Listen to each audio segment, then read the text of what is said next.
যে আমাৰ সোণাৰী সমষ্টি দুখন আহোম যুগৰ পৰাই দুখন বজাৰ আছে যিকেইখন বজাৰত আমাৰ অৰুণাচলৰ লোকসকল আৰু নাগালেণ্ডৰ লোকসকলৰ লগত আজিও সমন্বয় বা সম্বন্ধৰ এটা গঢ় লৈ উঠিছিল আৰু আজিও আছে আৰু সেই দুখন বজাৰ আজি আমাৰ যি প্ৰযোজ্যময় ৰূপত আছে যে বজাৰকেইখন ডাঙৰ যিহেতু আশে পাশে মানুহে যেতিয়া ঘৰ দুৱাৰবোৰ বনাই দিলে ৰাস্তা পদূলিবোৰ বনাই দিলে তাৰপাছত বজাৰকেইখন অলপ ডাউনত গুচি গ'ল আৰু বাৰিষা হোৱা এজাক বৰষুণ হ'লেই গোটেই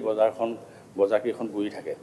বজাৰকেইখন হৈছে বৰহাট বজাৰ বা নগা বজাৰ আৰু হাপেখাতি বজাৰ বা টেঙা বজাৰ এই দুইখন বজাৰ অন্ততঃ আমি যদি ভাল ধৰণে ডেভেলপ কৰি দিব পাৰোঁ বা কৰি দিব পাৰে বিভাগৰ ফালৰ পৰা মই এটা অনুৰোধ জনাইছোঁ মন্ত্ৰী মহোদয়ক যাতে বজাৰকেইখন উন্নয়ন হিচাপে তেওঁলোকে যদি আমাৰ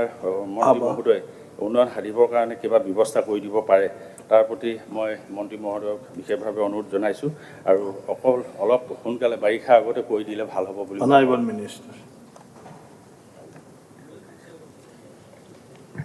অধ্যক্ষ ডাঙৰীয়া মই আমাৰ বিধায়ক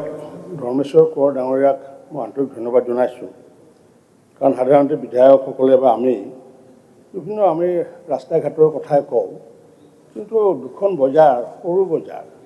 সেই বজাৰ দুখন যাতে চাফ চিকুণকৈ ৰাখিব পৰা যায় এই বিষয়টো তেখেতে যি চিন্তা কৰিছে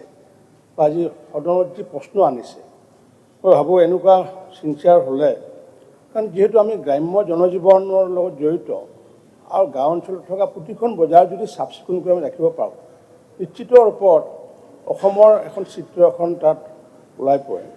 গতিকে তেখেতে যি বজাৰ দুখনৰ কথা কৈছে এই বজাৰ দুখন হাপেখাতি উইকলি মাৰ্কেট আৰু বৰহাট সাপ্তাহিক বজাৰ এই বজাৰ দুখনত ইতিমধ্যে আমি 2021-22, 22-23, 23-24 আমি এখনত 16,85,000 আমি টকা ব্যয় কৰিছিলোঁ 15 ফাইনেন্সৰ জৰিয়তে আৰু বৰহাট উইকলি মাৰ্কেটৰ কাৰণে আমি 3টা বছৰত 7,50,000 টকা ব্যয় কৰিছিলোঁ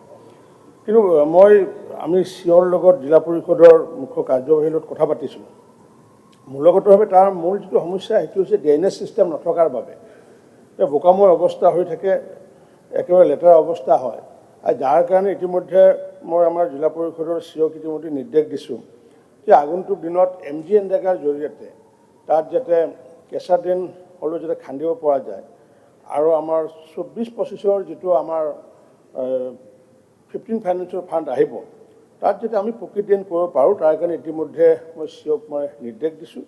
আৰু মই তেখেতকো আহ্বান জনাইছোঁ যে এই ক্ষেত্ৰত তেখেতে যি সচেতন ভূমিকা পালন কৰিছে আগন্তুক দিনতো MGNৰেগা হওক বা বিধায়কৰ ফাণ্ডে হওক বা আনটাইড ফাণ্ডৰেও যাতে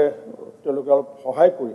বজাৰখন যাতে সুন্দৰ যাতে কৰিব পাৰে তাৰ কাৰণে মই আহ্বান জনাইছোঁ আৰু মই নিশ্চিত ৰূপত আমি আগন্তুক দিনত MGNৰেগা আৰু 15 ফাইনেন্সৰ জৰিয়তে